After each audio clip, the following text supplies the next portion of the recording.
Okay, let's dive into Micah chapter 2 today. It's quite a chapter. Starts with some really intense language about justice, power.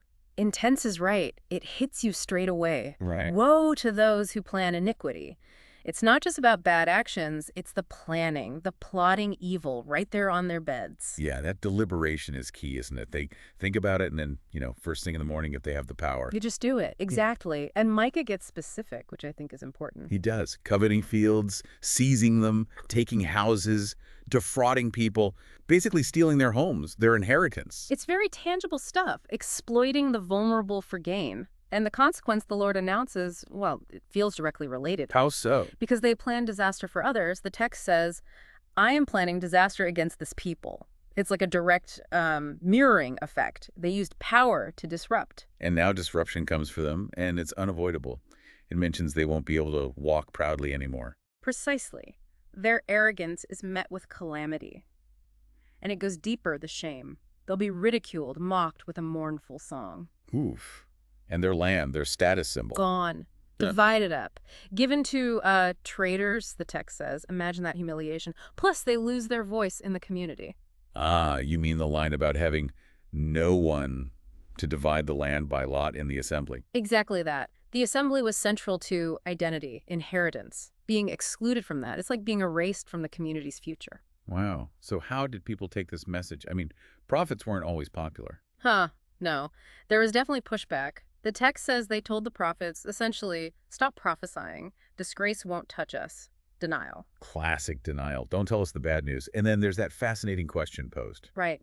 Is the Spirit of the Lord angry? Does he do such things? Almost challenging God's character because the message is harsh. But the text immediately counters that, doesn't it? It does. Do not my words do good to him, whose ways are upright. It suggests the message is good. Or at least just. It depends on your own actions. Judgment for the wicked, but goodness for the upright. And the list of wrongs keeps going.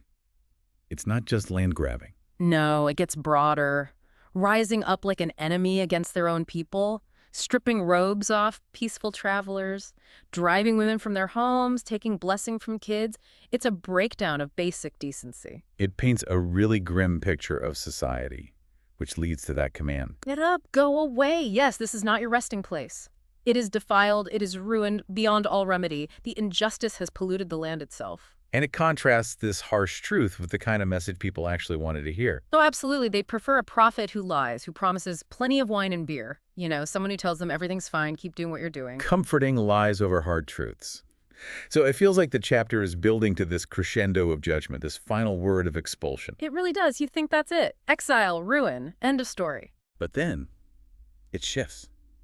Completely unexpectedly. It's quite startling, actually. After all that, suddenly there's this promise, I will surely gather all of you, bring together the remnant of Israel, from scattering to gathering. Like sheep in a pen, it says. A place that will throng with people. It's an image of safety, abundance, community restored. A total reversal. Right. And the way it happens is also key. You mean the one who breaks open the way? Yes. They don't just wander back, someone leads them. They will break through the gate and go out. It's an image of liberation breaking out of confinement. Led by their king. The Lord himself at their head. It's a powerful image of rescue. It truly is. So you have this arc. Calculated injustice, fitting judgment, human resistance, the bleakness of exile. And then the sudden divine act of breaking through, gathering, leading them home. So, reflecting on Micah 2, it forces us to confront that stark reality of power abused, the real consequences of injustice. But it doesn't leave us there. It ends with this, well, almost illogical hope. What do you think this ancient tension judgment and the breaker ask of us when we think about justice and hope today?